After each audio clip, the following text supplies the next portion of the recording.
The headlines describe today's events as separate developments, isolated crises unfolding across different regions. Iran and the United States are presented as locked in another familiar cycle of threats, warnings, and symbolic moves. But treating these events as disconnected misses the deeper structure forming underneath the noise. What is unfolding now is not a single crisis, but a coordinated escalation driven by strategic pressure rather than diplomacy. This moment did not begin with a missile launch or a military strike. It began quietly through sanctions, shipping inspections, financial restrictions, and diplomatic warnings framed as routine policy enforcement. Over time, those measures hardened into economic containment, narrowing Iran's options while signaling limits to negotiation. When pressure replaces dialogue, escalation becomes structural rather than accidental. Iran's leadership understands this shift clearly, even when public statements suggest restraint. Behind closed doors, the calculations are no longer about avoiding conflict, but about controlling timing and cost. Every move is designed to signal resilience without triggering full-scale retaliation. The goal is survival within a tightening strategic cage. Washington's approach reflects a similar calculation shaped by global competition rather than regional disputes. Iran is no longer viewed in isolation, but as one node in a broader confrontation involving energy flows, currency systems, and alliance credibility. Decisions are made with Beijing and Moscow in mind, not only Tehran. This reframes the conflict as part of a global economic and strategic contest. What makes the current phase different is the compression of time and options on both sides. In earlier periods of tension, there were buffers in the form of back-channel diplomacy, economic relief valves, or regional intermediaries with leverage over both Washington and Tehran. Many of those buffers have eroded or lost credibility. What remains is a thinner margin for error where perception can matter as much as intent. Iran's economy sits at the center of this pressure environment. Years of sanctions have not collapsed the system, but they have reshaped it into something more brittle and less transparent. Revenue increasingly flows through informal channels, barter arrangements, and non-dollar transactions that are harder to regulate but also harder to stabilize. This creates resilience against sudden shocks while increasing vulnerability to prolonged stress. For ordinary Iranians, this economic reality translates into rising prices, currency instability, and declining purchasing power. These pressures feed public frustration that periodically spills into protests and unrest. Each wave of unrest forces the government to divert resources toward internal security rather than economic reform. This trade-off weakens long-term stability, even as it preserves short-term control. From Washington's perspective, economic strain inside Iran is not an unintended side effect, but a central feature of the strategy. The assumption is that sustained pressure will limit Iran's ability to fund regional allies, develop advanced weapons, and project influence. Yet pressure that does not produce policy change risks hardening positions instead. Over time, coercion without off-ramps becomes self-perpetuating. Military signaling fills the space where diplomacy has thinned. U.S. deployments, exercises, and force posture adjustments are designed to deter Iranian escalation without committing to offensive action. Iran responds with missile tests, drone demonstrations, and carefully calibrated displays of capability. Each side insists these actions are defensive, even as they raise tensions. This signaling game carries inherent risks. Military assets operate in close proximity, especially in the Persian Gulf and surrounding airspace. Communication channels exist, but they are limited and indirect. In such an environment, a single misread action can cascade into confrontation before diplomacy has time to intervene. Iran's regional strategy further complicates escalation control. By maintaining relationships with armed groups across the Middle East, Tehran disperses its deterrence across multiple fronts. This makes direct retaliation against Iran less straightforward, but it also increases the number of potential triggers. An incident in one location can draw in actors far removed from the original dispute. For the United States, this dispersed threat environment stretches attention and resources. Responding forcefully in one area risks escalation elsewhere. Restraint, however, may embolden further challenges. This dilemma has no clean solution, only trade-offs that shift risk rather than eliminate it. Regional allies watch these dynamics closely. Some push Washington to maintain pressure, fearing that any accommodation would strengthen Iran's regional role. Others quietly urge de-escalation, concerned about economic disruption and domestic stability. These competing pressures shape U.S. decision-making, even when they are not visible in public statements. Energy markets remain the most sensitive transmission mechanism for this tension. Even without direct conflict, uncertainty alone can affect prices and supply chains. Traders, insurers, and shipping companies react quickly to perceived risk. These reactions feed back into political pressure on governments far beyond the region. Iran understands this leverage and uses it carefully. Explicit threats to close shipping lanes are rare, but implicit signals are frequent. Small actions, ambiguous statements, and controlled incidents serve as reminders of Iran's capacity to disrupt without crossing clear red lines. This ambiguity is a deliberate feature, not a flaw. The United States counters this strategy by emphasizing freedom of navigation and collective security. Multinational patrols and diplomatic coordination aim to normalize continued trade despite tension. Yet normalization itself requires confidence that may not exist. When fear drives markets, reassurance has limits. As these dynamics interact, the space for compromise narrows. Each side believes concessions would signal weakness. Domestic audiences, allies, and adversaries all watch closely for signs of resolve. In this environment, even pragmatic adjustments become politically risky. The longer this standoff continues, the more structural it becomes. Temporary measures harden into permanent policies. Emergency deployments turn into routine presence.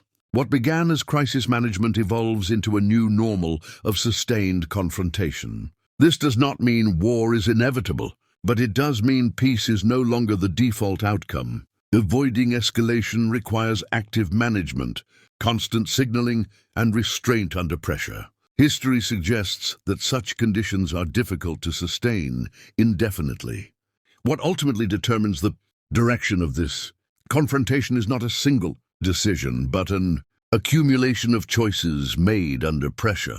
Each action narrows the range of acceptable responses available to the other side. Over time, this produces a momentum that feels external, even though it is human-made. Leaders begin reacting to the strategy rather than shaping it.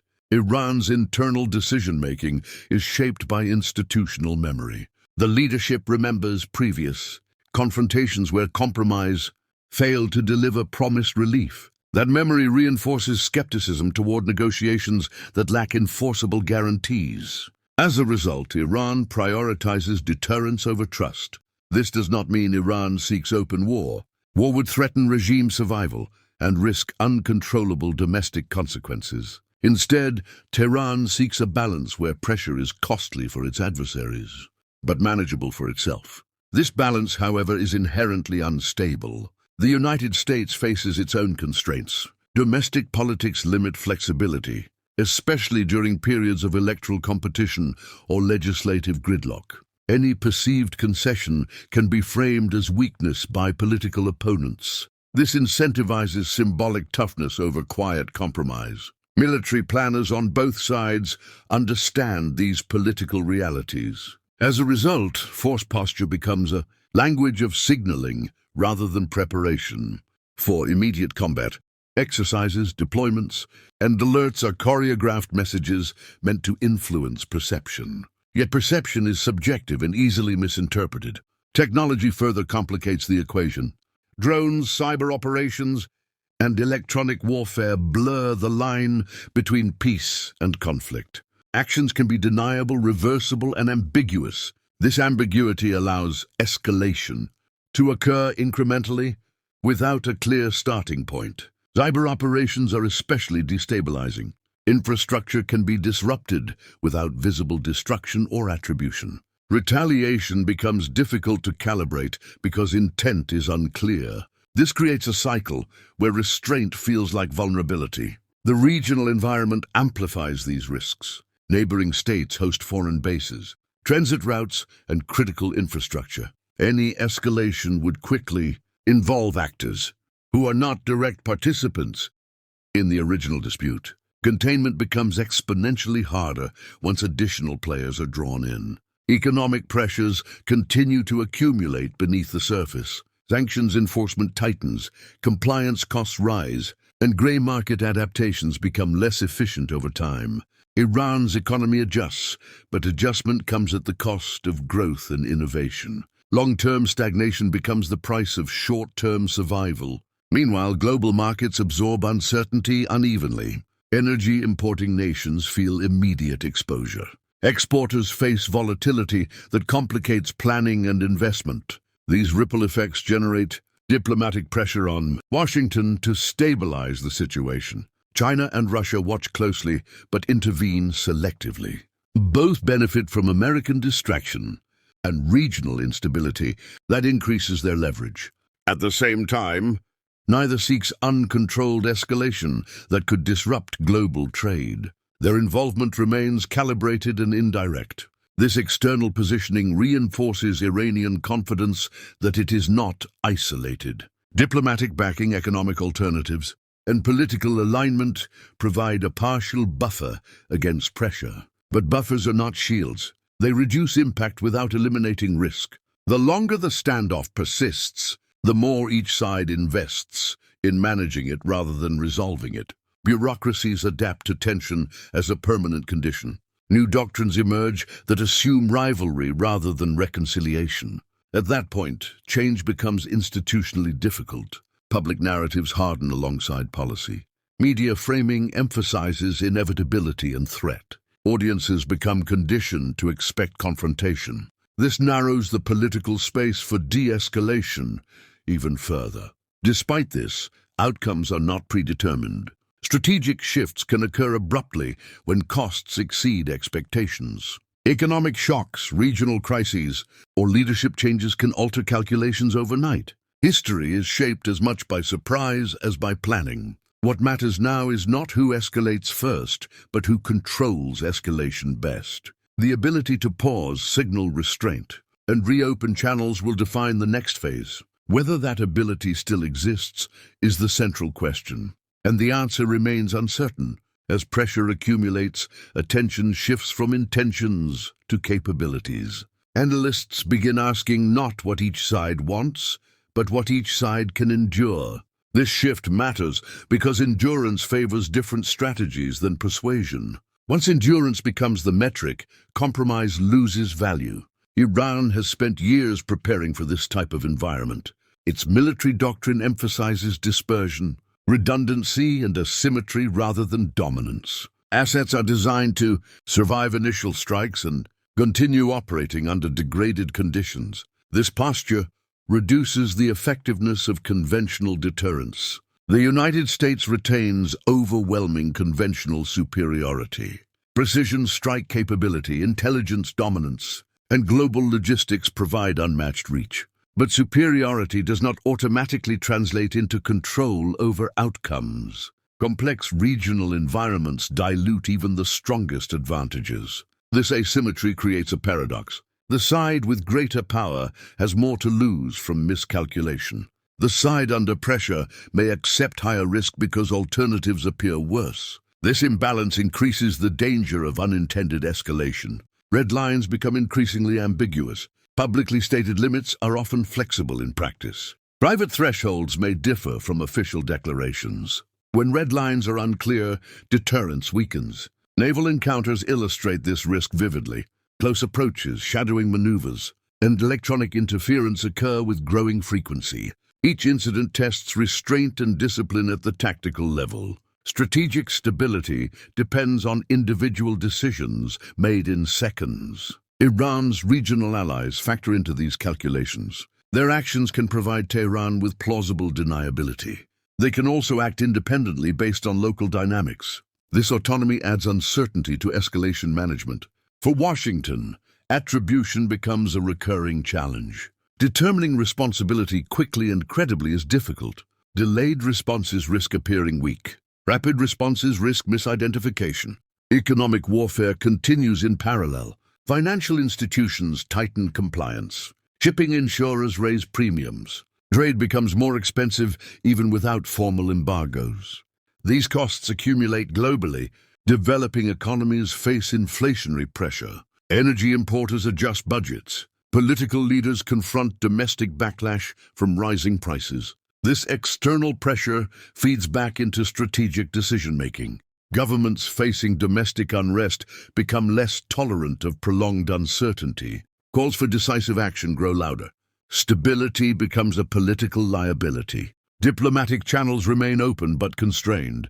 Messages are often indirect and heavily coded. Misinterpretation is common. Trust is minimal. Surface. The longer confrontation persists, the more normalized it becomes. What once would have been shocking now appears routine. This normalization lowers psychological barriers to escalation. Risk thresholds quietly shift. Technological acceleration compounds this trend. Faster weapons shorten decision windows. Automated systems reduce human intervention. Errors propagate more quickly.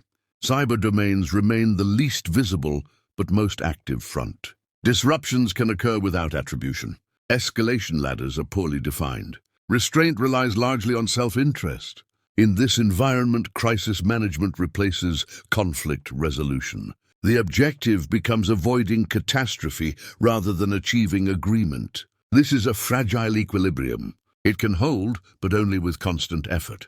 History suggests such equilibria eventually break. They collapse under accumulated stress, misjudgment, or unexpected events. The question is not whether pressure has consequences. It is when those consequences surface. Potential trigger events do not always look dramatic in advance. Many begin as routine operations that carry hidden escalation potential. A routine inspection, an intercepted shipment, or a misinterpreted radar signal can shift the strategic atmosphere instantly. What matters is not intent but perception under pressure. The Persian Gulf remains the most sensitive geographic zone. Commercial shipping, military patrols, and energy infrastructure operate in close proximity. The density of activity increases the probability of accidental encounters. Each encounter carries political meaning far beyond its immediate context. Iran's strategy in this environment is based on controlled unpredictability. By keeping responses flexible and signaling selectively, Tehran aims to complicate adversary planning. This unpredictability serves as a deterrent against decisive action. However, unpredictability also increases the chance of miscalculation. The United States seeks predictability through dominance. Clear force posture, visible deterrence, and public red lines are intended to reduce ambiguity. Yet predictability assumes rational interpretation. When adversaries interpret signals differently, clarity can backfire. Another trigger lies in the cyber domain. Critical infrastructure systems remain vulnerable despite defensive investments. A successful cyber disruption could cause economic damage without physical violence. Retaliation pathways in cyberspace remain unclear and contested. Energy infrastructure is particularly exposed. Pipelines, refineries, and export terminals are attractive targets because disruption has immediate global impact. Even limited interference can spike prices and trigger political reactions. This makes energy systems both leverage points and liabilities. Domestic political cycles also function as escalation accelerants. Leaders facing internal pressure may externalize conflict to project strength. Conversely, leaders approaching transitions may avoid risk altogether. Timing becomes as important as capability. Allied behavior introduces additional uncertainty. Regional partners may act independently to protect their interests. Such actions can entangle larger powers unintentionally.